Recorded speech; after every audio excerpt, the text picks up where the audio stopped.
Then took the road. Harrogate. On.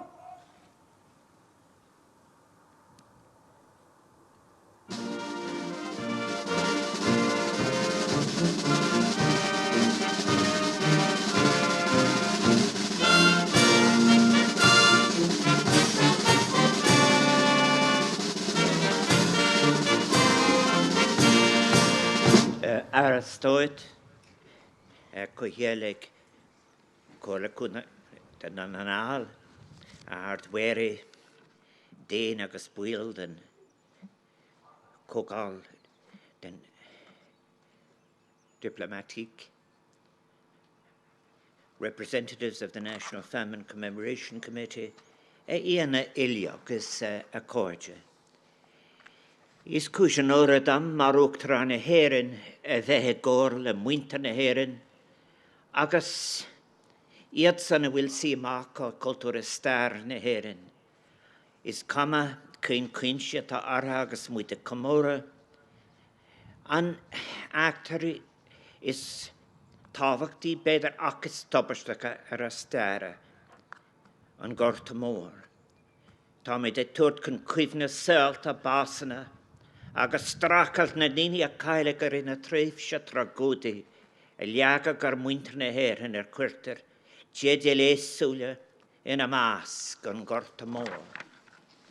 It is my honour and privilege as President of Ireland to join with fellow Irish people, friends of Ireland, and those with an interest in Ireland and its history, wherever they may be and in whatever circumstances, as we mark the cataclysmic events from our past, and in particular that we recall the lives, deaths, and suffering of all those individuals who perished during that tragic event imposed on Irish people that we refer to as an Gortamore, the Great Hunger, the Irish Famine. Today, designated as it is National Famine Commemoration Day, is one of the most important days for commemoration in Ireland, in my view.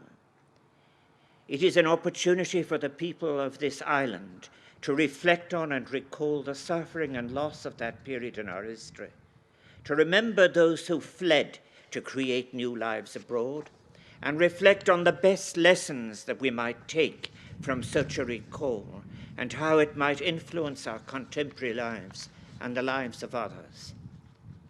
The salient facts are known. Between 1760 and 1815, the availability of cheap food in the form of the potato and cheap fuel in the form of turf had permitted the Irish population to expand prodigiously. However, the diet of the labouring poor became ever more potato dependent, and by the 1830s, 1/3 of the population, 3 million people, relied on potatoes for over 90% of the calorific input. In these circumstances, a failure of the potato crop would precipitate disaster. Repeated failures would simply decimate the population. The unprecedented attack of Itaphora infestans destroyed 1/3 of the crop in 1845, 3/4 in 1846 and 47, and 1/3 in 1848. Massive mortality, followed by emigration, ensued. 1 million died, and 2 million more emigrated in the next 2 decades, cruelly paralleling the 3 million potato people who had become totally dependent on the tuber in the pre-famine period. These deaths were disproportionately concentrated in the south and west of Ireland and among the poorest people. This is the 3rd time the state commemoration has taken place in Ulster, and may I say how pleased I am to be here today in Milford. The location of this year's National Famine Commemoration here in Donegal is particularly welcome given the deferral of the hosting of the 2020 event in Donegal due to the pandemic. The setting here, as you have heard at the old site of the Milford Workhouse, is also so appropriate given the adversity endured by the people of Donegal in the face of poverty, hunger and emigration throughout the 19th century and in particular during the Great Hunger. It is indeed a singularly appropriate venue for such a commemoration too, as Hugh Dorian of Fonnet, while in the Milford Poor Law Union, wrote an extensive and moving account of Ungurta Moor and its transformation of his home place, an account which has been brought to the public by Professor Brendan McSweeney and David Dixon. And this peerless account of the famine from below is so well distilled in the old Irish proverb, Ní Higgin an Sach an Sheng. The satiated will never understand the emaciated. In a paper entitled The Grey Zone of the Great Famine, Professor McSweeney refers to Skibbereen dispensary doctor Daniel Donovan's written account in 1847 of the moral consequences of the famine, its ingress on the lives and perceptions of the people. I quote, "Another symptom of starvation, and one that accounts for the horrible scenes that it usually exhibits, is the total insensibility of the sufferers to every other feeling except supplying their own wants. I have seen mothers snatch food from the hands of their starving children, known a son to engage in a fatal struggle with a father for a potato, and have seen parents look on the putrid bodies of their offspring without evincing a symptom of sorrow. Such is the inevitable consequence of starvation, and it is unfair to attribute to inherent faults in our people the moral degradation to which they are at present reduced, and which is inseparable from a state of severe physical privation. Ungurta Moor is a watershed in Irish history, constituting as it does the greatest social catastrophe in terms of mortality and suffering, one that has had profound consequences on demographics, politics, culture, religion, agriculture, and industry. The legacy of Ungurta Moor is complex, deep, wide, and has many strands that have impacted on the Irish collective psyche as well as at the individual level. Its legacy is one of involuntary emigration, cultural loss, demoralization, and loss of confidence, both in terms of population and in terms of its impact on the Irish language, and the marks this would have on the country, and in particular on Irish society, ramifications that still play out today on so many levels. Although we have established and accepted, particularly through recent historiography and an expansion of local studies, a number of more detailed facts pertaining as to its causes and consequences, and it is an event for which an apology has been issued on behalf of the British government, dating from 1997, the 150th anniversary of Black 47. We can acknowledge the many different elements that make up the story of Ireland's greatest disaster, its causes, contents, and consequences, and to code them levels of importance as to sources and consequences of Ungurta Moor. Ideological assumptions as to essence and practices of the Irish as inferior are at the very root of the economic theory and practices that allowed Ungurta Moor to have the final impacts it had. Ireland was, as quote, a nation perishing of political economy, to quote Church of Ireland clergyman Richard Townsend, who devoted his time in Skibbereen and Schull to the care of the poor and sick, where the death rate was over 50%. A sense of moralism pervaded among educated ruling Britons of the time, ascribing fundamental defects from which the native Irish were perceived to suffer as moral rather than financial defects of the Irish national character, including disorder or violence, filth, laziness, and worst of all, a lack of self-reliance. This was unambiguous, xenophobic, racial, and cultural stereotyping, for these are classic misinterpretations, tools of othering. The changes in agricultural practice that were taking place in Ireland in the late 19th century, for example, those in response to external demand for agricultural product, leading to expanding exports. The changes from labour-intensive tillage to grazing, which was labour-intensive. Many of these changes were brought about by clearances, eviction, in so many instances. Such clearances and evictions had a devastating effect on the poorest, who were dependent on a single food source. When during the famine, that single food source, the lump of potato having failed, they starved, what followed remains the single most important event in forming and giving form to, for Irish people, a distinctive form of relationship to the land, to immigration, and to politics in the decades that followed. One defined by the famine catastrophe and its human aftermath. For the Irish people who survived, the determination to survive, whether at home or abroad, was endured at a terrible cost. The role of laissez-faire economics must be not only included but indeed forefronted in any description as to the causes of An Garta Mór. Crucially, in response to an escalating loss of life, Britain could have prohibited the export of grain from Ireland, especially during the winter of 1846-7, and early in the following spring when there was little food in the country. Even in the brief period when meal was imported, the government could have taken steps to ensure that this imported food was distributed to those in greatest need. The government could have continued its soup kitchen scheme for a longer time, which was allowed only to be effective for just 6 months, from March to September 1847, despite it being relied on it for providing food for up to 3 million people and proving to be both effective and inexpensive.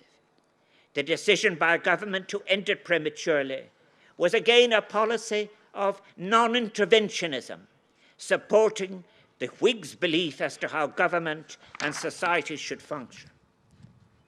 Daniel O'Connell visited the building where I now live, known now as Áras an Uachtaráin, then the Vice-Regal Lodge, to plead with the Viceroy to stop the export of grain.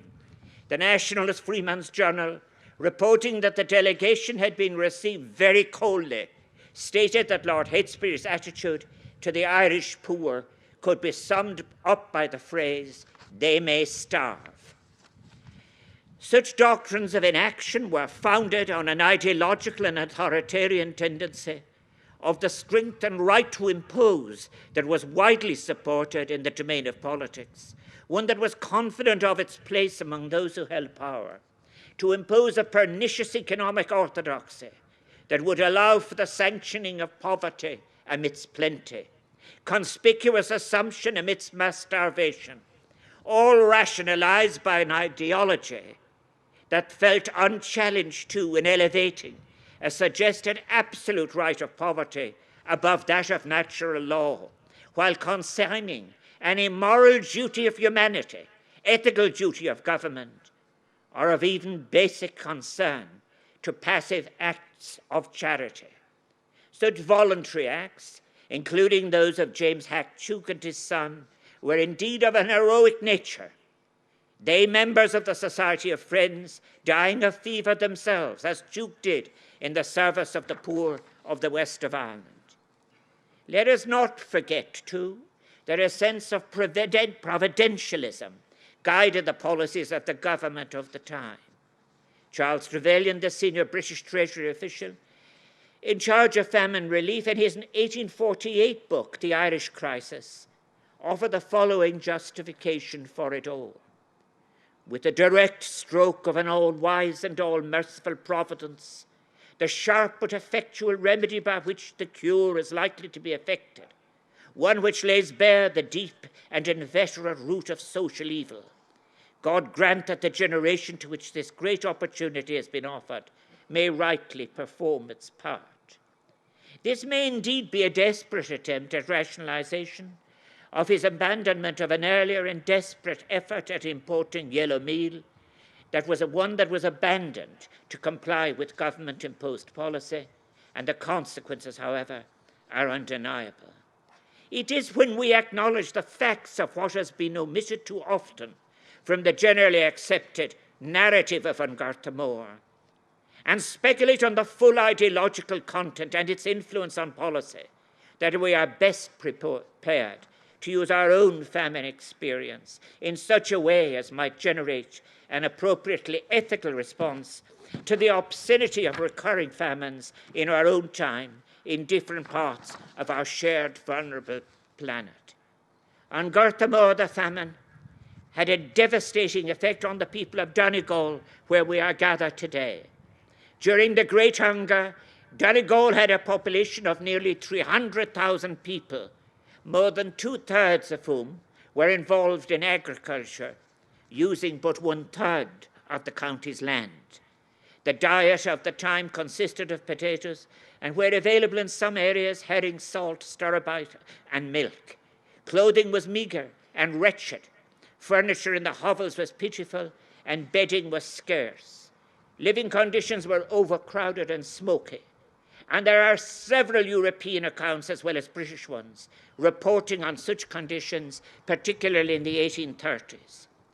Despite the 1838 Poor Relief Act providing some assistance for the poor, very little impact was felt by the starving and diseased population.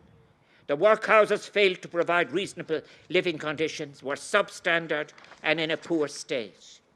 James Hack-Duke, that young Quaker from England and a sympathetic witness who would later distribute relief on behalf of the Society of Friends, was appalled by what he witnessed. He described the destitute in Donegal as crying from hunger when he visited the Glenties workhouse. He realized that the condition of people in receipt of so-called official relief was little better than the hovels reporting. Their bedding consisted of dirty straw in which they were laid in rows on the floor. The living and the dying were stretched side by side beneath the same miserable covering. Disease and pestilence are filling the infirmary. The pale, haggard countenance of the poor boys and girls told of sufferings which it was impossible to contemplate without pity. As the decade wore on, the workhouses reported outbreaks of typhus among their inmates, and as a result would not admit any more in need.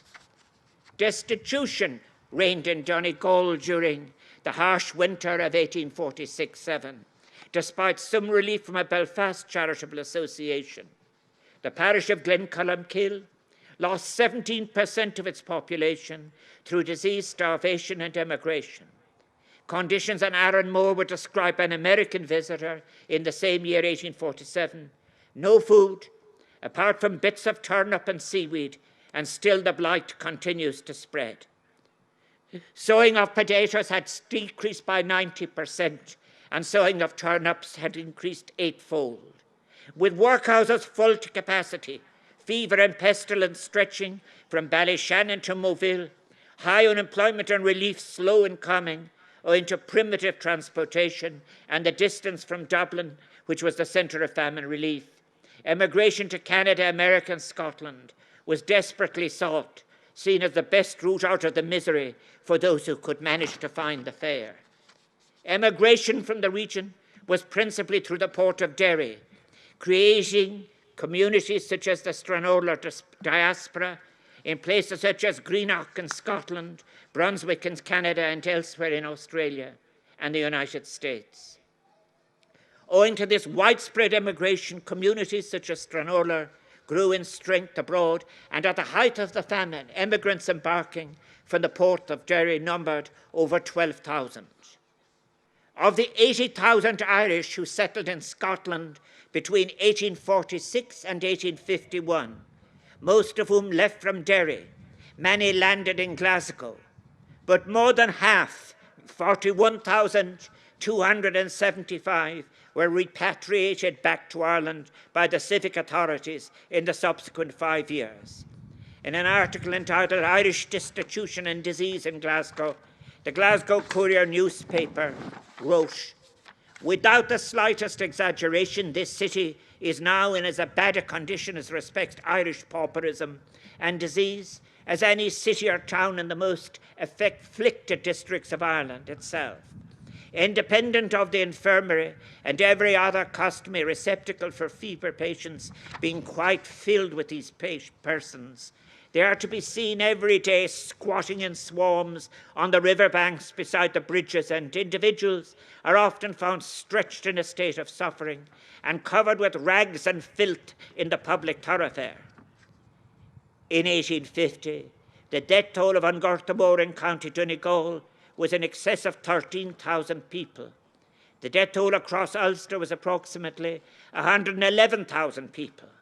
The toll is likely to be higher still, given that baptismal records are an insufficient means of tracking deaths, as many infants perished before they were baptized, some in transit as they, along with their mothers, flocked to new lands. The legacy of the famine in Donegal is seen today in the so-called paupers' graveyards and heritage sites, and items that include the huge iron boiling pots for soup scattered around the county and in the abandoned 19th century villages. In districts where the landlords were absent or in caring, the poor were especially vulnerable. Captain Jones, an agent of the British Relief Association, described the conditions of poor in Donegal and Mullaghderrig as wretched, remarking that they belong to nobody and nobody seems to take much interest in their welfare. They are therefore in the hands of the British Relief Association to keep them alive. His statements give an insight into the importance of private charity in assisting the poor, especially in marginalised or peripheral areas where government relief was totally inadequate and the local landowners, many of them, were absent. Evictions, as historian Christine Keneally has noted, they had commenced before the famine, and they added homelessness to the problem of hunger. Of all the Ulster counties, Donegal witnessed some of the highest eviction rates, standing at almost 16%. Approximately 40,000 people died or emigrated from County Donegal alone between the years 1846 and 1851. However, it was not simply the demographic loss that made it the Great Hunger and so devastating. Evictions, which were followed by the destruction of houses of the poor, together with a gradual move to pastoral farming, would change the landscape forever. Less easy to quantify or capture in a tangible way is the cultural loss that was experienced and remains with us today. Perhaps most stark was the damage on the Irish language. In the early part of the 1800s, approximately 40% of the population of Ireland spoke Irish. Those who died or immigrated in the famine were disproportionately Irish language speakers, mainly because the famine hit rural areas hardest, areas which are the highest rate of Irish speakers. In 1861, a decade after Ungurtamore, the number of Irish speakers had halved to 24%. This is from 40% in 1800. This decline continued for some years, reaching a low of 18% around 1926, when attempts at its revival were initiated by the new Irish government following an excellent report with maps on the state of the Irish language, the Mulcahy Report.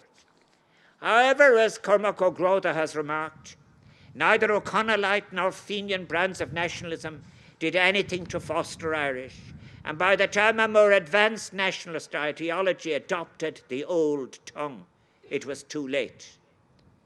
As a descendant of a great hunger survivor from the Rosses in West Donegal put it, reflecting on the wider cultural impact of the years of suffering in her community, recreation and leisure ceased, poetry, music, and dancing died. These things were lost and completely forgotten. When life improved in other ways, these pursuits never returned as they had been. The famine killed everything. Ungurtamore forced the people to abandon many of the informing cultural and collective impacts from their past, both physically and culturally. It permeated all aspects of life, as Desmond Higgins' poem puts it so well. The stink of famine hangs in the bushes still, in the sad Celtic hedges. You can catch it down the line of our landscape, get its taste on every meal. Listen, there is famine in our music, famine behind our faces. It is only a field away. has made us all immigrants guilty for having survived, has separated us from language, cut us from our culture, built blocks around belief, left us on our own, ashamed to be seen, walking out beauty so honoured by our ancestors.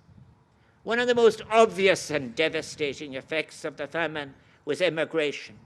Although the famine itself resulted in about 1 million deaths, the resultant post-famine emigration caused the population to drop by a further 3 million.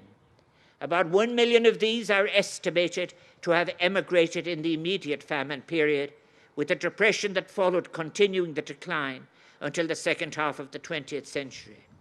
These emigrants largely ended up in North America, with some in Australia and in Britain. Census data show that between 1845 and 1855, 1.5 million people left for good. In 1845, emigration was at the pre-famine rate of 50,000 per year. In 1846, some 100,000 left, and emigration peaked in 1847 when 250,000 left. Over the next 5 years, the average figure was 200,000 per year before the numbers began to decline. By 1855, the rate was down to 70,000 per year. In the period of the famine decade, 1841 to 1850, when 1.3 million people emigrated overseas, of these, 70% went to the United States, 28% to Canada, and 2% to Australia. Most people paid their own fares to make the trip, although perhaps a small number had their fares paid by their landlords. The cheapest fare was to Canada, priced around 55 shillings on what was the most dangerous route, with poor vessels and seamanship, resulting in the highest losses at sea. A fare to the United States cost between 70 and 100 shillings, depending on the ticket class. With many of the emigrants suffering from fever, coupled with the cramped and insanitary conditions on board, disease was rampant. It is estimated that perhaps on some routes, as many as 40% of steerage passengers, the lowest category of passenger accommodation on the ships, died either en route or immediately after survival. One witness commenting on Abide writes, "This vessel left with 476 passengers, of whom 158 died before arrival." A striking feature, then, of the missing famine narrative is perhaps our insufficient recognition of the fact that Garda Mór and its associated immigration impacted differently on various social classes among the Irish population. For example, when the potato crop failed in 1845, huge numbers were at risk, but some more than others. Perhaps 1.5 million landless labourers were virtually totally dependent on the potato, while it was a major component of the diet of a further 3 million, mainly cottiers and smallholders of the rural poor.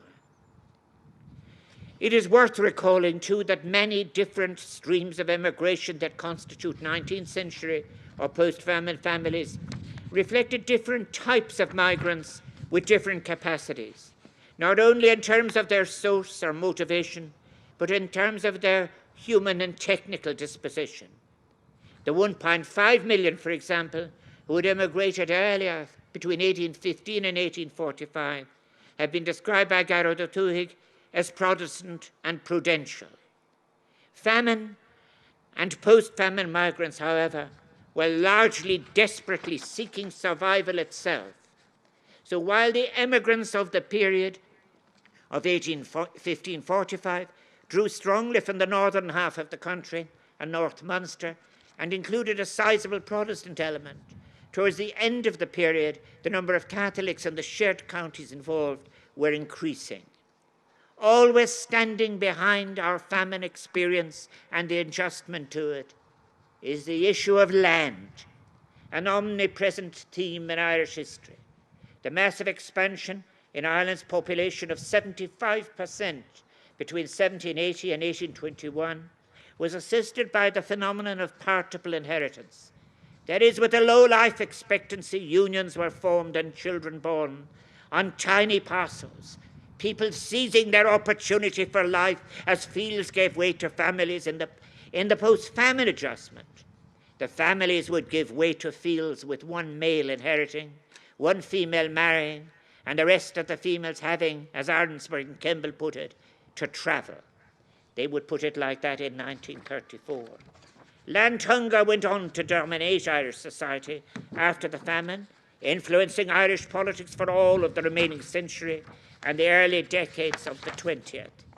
Given this foundational part of our historical experience, it is easy to understand how the continuing issues of food security and food sovereignty in our contemporary world, of course, resonate so profoundly with us as a people and must feature in our ethical reflections and our responses as we commemorate the period of An Garta Mór. The strong commitment of the Irish people to humanitarian aid and relief is, of course, strongly related to our own past struggle with hunger that is ingrained in our collective memory. We make this commitment, however, not only urged by memory, as we may be, but because it is the right and moral thing to do. It is an example of the Irishness we wish to be known by, one grounded in decency, ethical principles, and taking our share of global responsibility. Many, including the distinguished economist Amartya Sen, have correctly insisted that famine is almost always a predictable and preventable occurrence, if only there is the political will to prevent it. Yet we live at a time that still allows extreme hunger and famine to exist. For example, as I speak in the Horn of Africa, they have entered their 6th consecutive failed rainy season, resulting in displacement of millions in Somalia, Ethiopia, and Kenya, who struggle to survive amid scarce water resources, hunger, and security and conflict. The dependence on the potato, a staple in the 19th century Irish diet, has been replicated too in contemporary African experience, where entire populations are perilously reliant on 3 food staples, wheat, rice, and maize. And these are imported to a dangerous level of dependency and subject to speculation on the markets. Such dependency, with a range of local food sources being threatened by the consequences of climate change to which they have not contributed, has contributed to mass hunger and starvation. Earlier this year, I traveled to Senegal to address the 2nd African Food Security Conference. I highlighted there that there is an urgent need to tackle hunger in Africa through proper security in the basic necessities of life. I spoke of the importance of delivering universal basic services and creating a lasting, sustainable future built on security in its most inclusive sense, its most important sense, one grounded on a food security informed by indigenous wisdom. We have a moral and ethical responsibility to support our global family in dire need, to help with sustainable solutions, to ending all famines wherever they occur on our shared vulnerable planet, and to provide a decisive response to climate change, which itself is leading to an increased incidence of famines globally. Failure to act to prevent famines worldwide does not merely make an echo. It repeats and merely replicates the doctrines of inaction, moralism, and laissez-faire policies that precipitated the Irish famine. They contribute to mass displacement, such as that which we now see in Africa. Our experience of migration, too, has parallels that are contemporary in the 5 years between 2018 and today as I speak. According to a recent report by Caminando Fronteras, 11,286 people died trying to enter Spanish territory from Africa, almost all of them at sea, and this excludes the many who die before it make it to the coast. The United Nations Migration Institute believes 2 people die in the Sahara for every 1 who drowns at sea. The parallels with An Garta Mór and the mass displacement it caused 175 years ago must not be lost on us. We have a moral duty and a great opportunity to continue to honour our commitments to those vulnerable and displaced who seek asylum and refuge in our shores. Aguni Cor, as we mark on Garta Mór, that horrific period of starvation and disease in Ireland from 1845 to 1852, that constitutes the country's greatest social disaster, a defining calamity that became part of the long story of betrayal and exploitation as part of a powerful empire, and which led to the growing involvement in Ireland, the movement in Ireland for land reform and independence from the United Kingdom. Let us do so within the prism of an ethical recall, in a manner that enables such a healing that leads to action today and to a concern for the lives of others. On Garta Mór must be acknowledged, and in a lasting way. Its painful and manifold legacies in time, they must be transacted for the benefit of us all and others, and in the name of an unbroken commitment to humanity. Mo bhuicas lib, mila bhuicas.